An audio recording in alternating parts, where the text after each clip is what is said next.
Hello दोस्तों, मैं doctor Gita Awasthi नई कहानी के साथ आपसे मुखातिब हूँ। दोस्तों, ग्रामीण अंचल में कहीं कहीं ऐसा भी होता है कि लड़की की शादी न हो पाने का सारा दोष लड़की के सिर पे मढ़ दिया जाता है। और ऐसे में लड़की क्या निर्णय लेती है ये उसके ऊपर निर्भर करता है। ऐसी एक कहानी प्रस्तुत करती हूँ। कहानी का शीर्षक है त्वरित निर्णय। माथा शून्य हो जाया करता है अम्मा व चाची की बातें सुन सुनकर। ऐसा लगता है मैं दुनिया की एकमात्र कुंवारी लड़की हूँ। मेरे अलावा दुनिया में कोई और कुंवारी लड़की बची ही नहीं। अब अगर घरेलू जिम्मेदारी उठाने के लिए मैंने पढ़ाई के बाद नौकरी ढूंढनी शुरू कर दी, जो मुझे कुछ देर से मिल पाई, तो इसमें मेरी क्या गलती है? प्राइमरी स्कूल में टीचर बनने के बाद मैंने राजू की पढ़ाई का पूरा जिम्मा उठा लिया था। ट्यूशन भी लगा दिया था क्योंकि उसके मैथ्स बहुत कमजोर थे। सिर पर पिता का साया नहीं था, तो इसमें मेरी कोई गलती तो नहीं थी। अम्मा बुजुर्ग थी, पर पड़ोसियों तक से लड़का बताने की बात करती थी। चाचा चाची शादी ढूंढने में कम दिलचस्पी लेते थे बजाय परपंच करने के। पिताजी कोई खास पूंजी नहीं छोड़ गए थे जिसको चुग्गा बनाकर वर को फंसाया जा सके। अब अगर इन हालात में मेरी शादी नहीं हो पाई थी, तो इसमें मेरी तो कोई गलती नहीं थी। जब तब मुझे लोगों के ताने सुनने पड़ते थे कि न जाने कब तक बूढ़ी माँ के सिर पर बोझ बनी रहूंगी। वैसे भी बीमारियों से त्रस्त रहती हैं, ऊपर से ये बीमारी। कभी कभी उसे हंसी आती है कि खुद इतनी स्वस्थ सुंदर सलीकेमंद है, फिर उसे बीमारी क्यों कहा जाता है? हालात लोगों से सब कुछ कहलवा लेते हैं, करवा लेते हैं। चाचे की खुद की भी एक बेटी है। उसके लिए उन्होंने फटाफट लड़का ढूंढ कर शादी कर दी थी। यद्यपि सुस्मिता मुझसे छोटी है। चाचा के पास अच्छा खासा पैसा है। बाबा की प्रॉपर्टी का अधिकांश हिस्सा उन्होंने लपेट कर माँ को बुद्धू बना दिया था। अम्मा गांव की अनपढ़ सीधी सादी महिला थी। करीबी रिश्तेदारों में कोई और था ही नहीं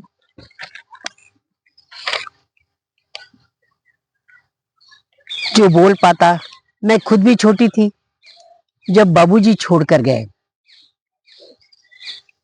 राजू तो बस 2 साल का था। हिस्से में थोड़े से खेत आए थे, उनसे रोटी चल जाती थी। बाग में सीजन में आम अमरूद का ठेका दे दिया जाता था, उससे ऊपरी खर्चा निकल आता था। खेत में अम्मा सब्जी भी बोआ दिया करती थी, जिससे आलू प्याज निकल आता था। मेरे स्कूल में अरविंद जी भी मेरे साथ ही ज्वाइन किए थे। स्वभाव से अच्छे थे, लेकिन वे गुप्ता थे और मैं ब्राह्मण। सो दोनों अपना अपना टिफिन भी अलग अलग खाते थे। मैंने एक दो बार उनको अपनी बनाई सब्जी ऑफर की थी, मगर उन्होंने कहा था कि नेहा जी, फिर बदले में मुझे भी कुछ देना पड़ेगा और आप मेरे घर का खाना कैसे खा सकती हैं? मैं हंस दी थी। मैंने कहा था कि मुझे ऐसा कोई परहेज नहीं है। 26 जनवरी 15 अगस्त को हम दोनों ही बच्चों को कल्चरल एक्टिविटीज के लिए तैयार करते थे। सामान्य बातचीत से ये पता चल गया था कि सब अभी अरविंद जी की शादी नहीं हुई।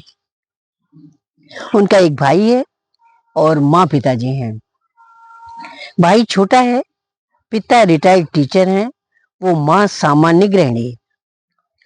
अरविंद जी का भाई इसी स्कूल में पढ़ता था जिसमें वे पढ़ाते थे। एक दिन अरविंद जी ने पास बुलाकर परिचय करवाया था। पढ़ने में अरविंद जी का भाई अविनाश अच्छा था। उन लोगों की आर्थिक स्थिति भी हमसे बेहतर थी। मैं स्कूल सामान्य सी साड़ी पहनकर जाया करती थी। जबकि बाकी महिला टीचर्स महंगे कपड़े पहनकर जाती थी। मुझे मेरी सैलरी में घर खर्च व राजू की पढ़ाई का ध्यान भी रखना पड़ता था। स्कूल से आकर मैंने कपड़े बदल कर खाना खाया था और थोड़ा सा लेट गई थी।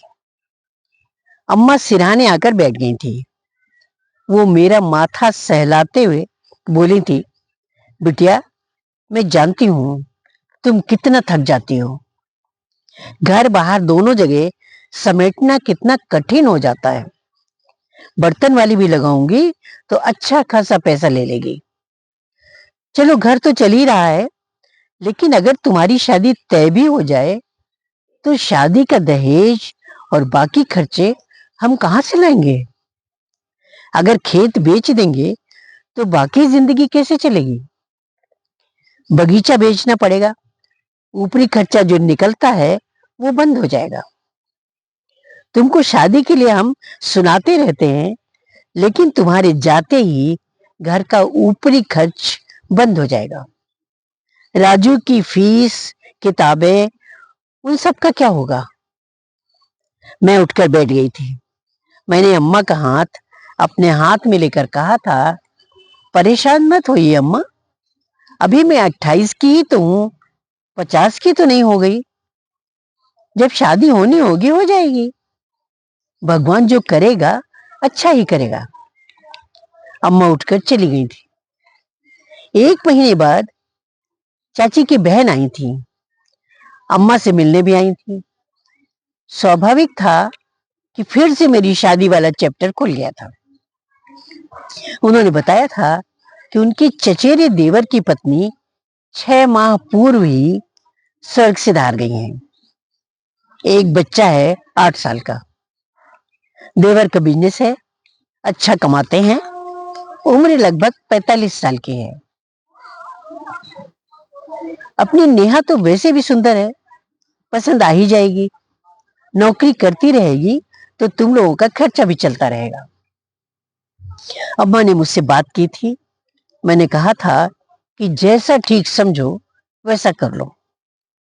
चाची की बहन के देवर को अगले रविवार बुलाया गया था। उनके साथ मुझे बातचीत करने के लिए कमरे में छोड़ दिया गया था। पलंग पर बैठे हुए भीमकाय प्राणी को देखकर मैंने सोचा था कि हे भगवान, 6 महीने हुए हैं सिर्फ पत्नी को मरे हुए, और ये हाथी फिर घोड़े को तैयार बैठने को तैयार बैठा है। अम्मा का ख्याल आने के कारण मैं चुप रही थी। मैं पलंग के दूसरे कोने पर जाकर बैठ गई थी। उस प्राणी ने मेरी तरफ खिसकते हुए पूछा था, कितने साल की नौकरी हो गई नेहा? मैंने दूसरे कोने पर खिसकते हुए जवाब दिया था, 5 वर्ष। मतलब जल्दी ही आ गई थी नौकरी में। टीचर्स में आदमी औरतें दोनों होते होंगे ना? क्लर्क भी रहते हैं, है ना? मैंने कहा था, हाँ, दोनों ही हैं। लड़के व लड़कियां दोनों ही पढ़ते हैं। क्लर्क भी पुरुष और महिला दोनों ही हैं। वे महाशय फिर मेरी तरफ खिसके थे तो मैं उठकर खड़ी हो गई थी। उन्होंने कहा था, बैठ जाइए, मैं आपको खा नहीं जाऊंगा। मैं पलंग के दूसरे कोने पर जाकर बैठ गई थी। उन्होंने फिर मेरी तरफ खिसक कर पूछा था, किसी से कोई अफेयर वगैरह चल रहा हो तो बता देना। नमस्कार। नमस्कार। मैं साफ कोई पसंद करता हूं। अगर ऐसा कुछ है और आप बता दोगी तो मैं खुद ही मना कर दूंगा, लेकिन शादी के बाद इस तरह का कोई लफड़ा मैं बिल्कुल भी बर्दाश्त नहीं करूंगा। मैंने कहा था, देखिए नीतीश जी, मैं मध्यम वर्ग की सामान्य सी लड़की हूं, जिसका जीवन अधिकतर गांवों में ही बीता है। कोई सरपरस्त न होने के कारण मैंने अधिकतर स्वयं ही अपनी मर्यादाओं का ख्याल रखा है। मैं स्वयं भी स्पष्ट वक्ता हूं, अतः मेरी ओर से ऐसी किसी भी शंका को दिमाग से निकाल दीजिए। नीतीश जी मुस्कुराते हुए बोले थे, अब मेरा मन साफ हो गया है। आओ हम अब अपने प्रेम की शुरुआत करते हैं। मेरी तरफ से हाँ समझ लीजिए। नीतीश जी आगे बढ़कर मुझे बाहों में लेने को आगे बढ़े थे, लेकिन मैं घबराकर अचानक उठकर खड़ी हो गई थी। नीतीश जी तमतमा कर खड़े हो गए थे। 10 मिनट शायद उन्होंने इंतजार किया था कि मैं समर्पण कर दूंगी, परंतु मैं चुपचाप कमरे के कोने में जाकर खड़ी हो गई थी। मन तो कर रहा था कि कमरे का दरवाजा खोलकर भाग जाऊं, लेकिन अम्मा की भीगी आंखें मेरा रास्ता रोक रही थी। 10 मिनट बाद नीतीश जी दरवाजा खोलकर मुझे आग्नेय नेत्रों से देखते हुए कमरे के बाहर चले गए थे। मैं चुपचाप कमरे के अंदर ही बैठी रही थी। मुझे पता था कि बाहर बम फट चुका होगा और जल्द ही बारूद की गंध अंदर कमरे तक आ जाएगी। यही हुआ था। थोड़ी ही देर में अम्मा, चाची वो उनकी बहन धड़धड़ाती हुई कमरे में आ गई थी। अम्मा ने विस्फोट जैसा किया था। आखिर तुमने अपने मन की कर ही ली ना? मैंने कहा था, मैंने क्या किया है? तो चाची की बहन देविका बोल पड़ी थी कि लफड़ा था तो पहले ही बता देती, मैं इतनी कोशिश भला क्यों करती? मैंने तो सोचा था कि अच्छे समृद्ध घर में जाओगी और नौकरी भी करती रहोगी तो घर का खर्च भी आराम से चल जाएगा, राजू की पढ़ाई भी चलती रहेगी। मुझे तो बड़ी दीदी पर दया आ गई, वरना मैं इस पचड़े में क्यों पड़ती? अम्मा बड़ी निरीह भाव से मुझे ताक रही थी। देविका चाची, वो मेरी चाची, कमरे के बाहर चली गई थी। मैंने अम्मा का हाथ पकड़कर कहा था, अम्मा तुम्हारी कसम खाकर कहती हूँ कि मेरा कोई भी लफड़ा वगैरह नहीं है। मैंने मर्यादाओं को कभी भी नहीं लांघा। तुम तो मुझ पर यकीन कर सकती हो। नीतीश ने खुद मर्यादा लांघने की कोशिश की थी, जिसे मैंने नकार दिया था। बात बस इतनी सी है। अम्मा ने आंसू बहाते हुए रूंधी हुई आवाज में कहा था कि मुझे तुम पर यकीन है, मगर बाहर जो बात फैलेगी उसका क्या करूं? वैसे ही शादी नहीं हो पा रही थी, अब क्या होगा? मेरा सपना था कि तुम्हें दुल्हन बनी हुई देख लूं। तुम्हारी मांग में सिंदूर हो, माथे पर बिंदिया हो, हाथ में भर भर कलाई चूड़ियां हो, पायल बिछुए से पैर सजे हों, और सबसे बड़ी बात, तुम्हारे होठों पर मुस्कुराहट हो। अब तो पता नहीं क्या होगा, कहती हुई अम्मा कमरे से बाहर चली गई थी। थोड़ी देर के लिए मैं भी परेशान हो गई थी कि एक आदमी खुद की गलती मेरे सिर पर मढ़कर फिर सिर उठाकर आराम से घूमेगा और मैं नजरें उठाकर कोठरी में बैठी हुई टेसुए बहाती रहूंगी। क्या यही नारी सशक्तिकरण है? मैं इसकी बात क्यों करती हूँ? मुझे कोई निर्णायक फैसला लेना होगा।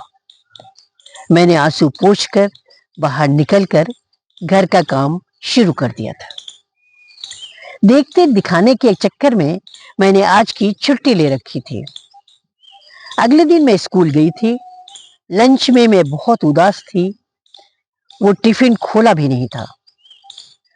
सभी के साथ मैं चुपचाप बैठी थी कि अरविंद जी ने पूछा था, नेहा जी, आज घर में हैवी नाश्ता कर लिया था या मूड ठीक नहीं है? मैंने कहा था, मूड ठीक नहीं है। फिर अचानक मन में एक विचार ने करवट ली थी। मैंने अरविंद जी से कहा था, मैं आपसे कुछ बात सबके सामने करना चाहती हूँ। आप कई बार अपना खाना मुझे नहीं देना चाहते हैं, लेकिन अगर मैं कहूँ कि मैं जिंदगी भर आपका खाना बनाना चाहती हूँ और आप सबके साथ खाना खाना चाहती हूँ, तो आप क्या कहेंगे? अगर आप मुझे इस लायक समझते हैं तो कृपया अपनी स्वीकृति दीजिए। अरविंद जी ने 2 मिनट तक सोचा था, फिर हाँ कह दिया था। सभी ने ताली बजाई थी और शादी की तैयारी में फूल, माला, सिंदूर की व्यवस्था कर ली थी। शाम को मैं अम्मा के सामने अरविंद के साथ दुल्हन बनी खड़ी थी। अम्मा थोड़ी देर तक तो भौचक्की रही थी, फिर मुस्कुराने लगी थी। अरविंद की माँ ने पहुंचते ही मुझे गले से लगा लिया था। रात को सबने मिलकर खाना खाया था। अम्मा वो राजू भी मुस्कुरा रहे थे और हमारी जिंदगी में एक मुस्कुराहट फैल गई थी। नमस्कार।